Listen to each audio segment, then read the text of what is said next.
organisasi internal yang ada di Universitas Kembali Kakak. Yuk langsung aja kita wawancara. Halo Kak, perkenalkan saya Dewi Nurani, saya dari Prodi Manajemen. Di sini saya ingin waktunya Kakak untuk mewawancarai perihal perilaku organisasian. Sebelumnya dengan Kakak siapa? Dengan positif dari manajemen, terus menjabat di organisasi itu jadi wakil ketua unit mas. Langsung saja saya ada saja. Pertama, apa yang Kakak pahami tentang organisasian?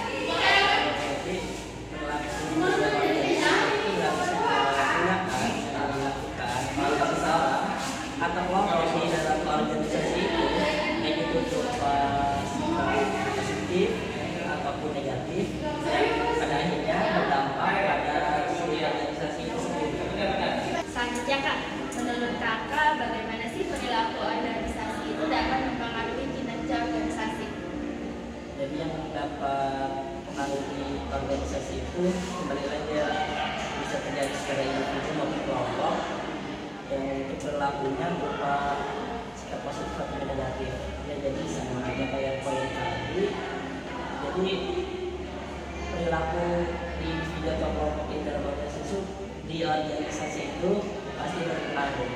Nah, yang ketiga Kak, di dalam organisasi itu kan pasti ada yang namanya perbedaan pendapat ya Kak. Nah, bagaimana sih cara Kakak menghadapi perbedaan pendapat dalam organisasi? Jadi kalau untuk banyak yang berbeda pendapat kan pasti dalam organisasi kan itu pasti sudah biasa lah ya.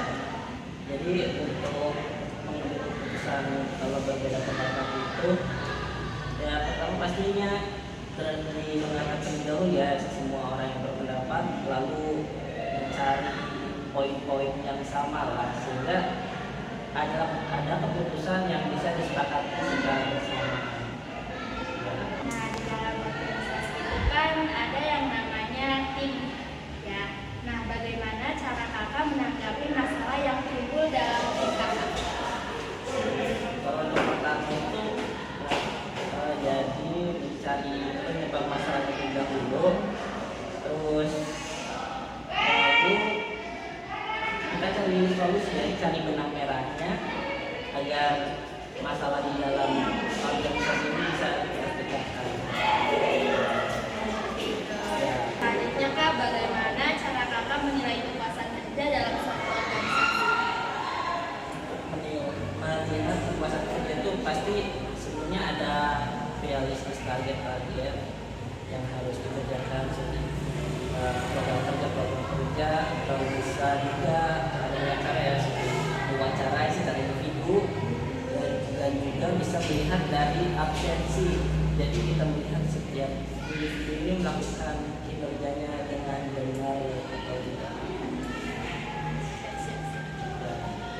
Yang selanjutnya, bagaimana cara Kakak meningkatkan suasana hati yang positif dalam organisasi? Jadi untuk meningkatkan apa tadi? Suasana hati yang positif, yaitu dengan menciptakan budaya yang positif ya pastinya yaitu dengan memberikan dukungan dan pengembangan kepada para anggota-anggota yang lain, terus menciptakan lingkungan yang nyaman. Jadi untuk setiap anggotanya itu dalam bekerja di dalam organisasi ini menjadi nyaman. Ya. Selanjutnya, menurut Kakak, kenapa sih organisasi itu dapat meningkatkan etika? Jadi di dalam organisasi itu pasti ada yang namanya tata tertib yang harus ditaati.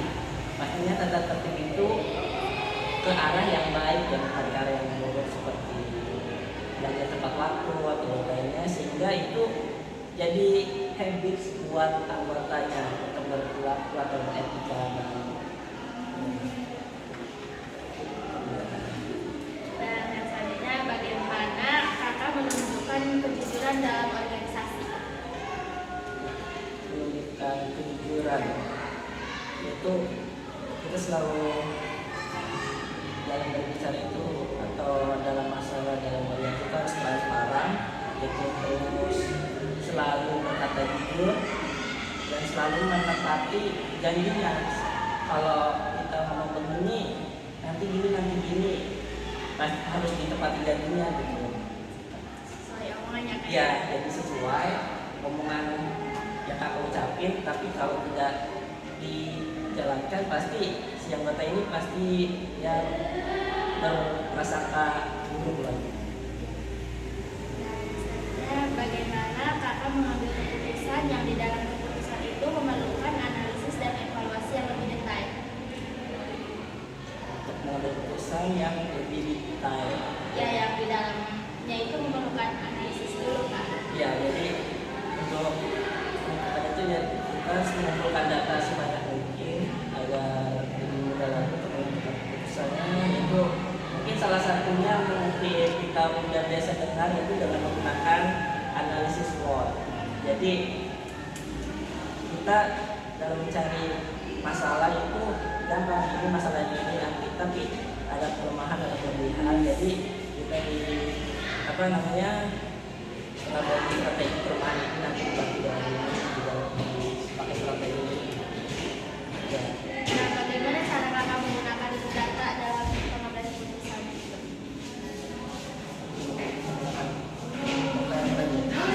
Jadi kayak sebelumnya ya cara analisis waktu itu yaitu dengan cara menggunakan data-data yang sudah ada tadi temukan ya. Jadi kumpulkan datanya, mengikuti dianalisis, mencari keputusan strategi yang baiknya gimana. Ya. Selanjutnya, apa sih kak motivasi itu penting dalam organisasi? Ya. Jadi penting yang namanya motivasi itu menumbuhkan semangat, meningkatkan kinerja juga, meningkatkan kerjasama tim. Jadi misal orang pimpinan atau ketua itu jadi harus juga memimpin dan pastinya harus bisa memotivasi anggotanya. Jadi kinerja si juga dan pastinya hasilnya juga akan terlihat. Selanjutnya, bagaimana sih cara kakak meningkatkan motivasi pada diri kakak sendiri? Untuk diri sendiri ya. Jadi untuk motivasi diri sendiri itu fokus pada tujuan awalnya aja ya, tidak kesini. Jadi ya tetap fokus sama tujuannya.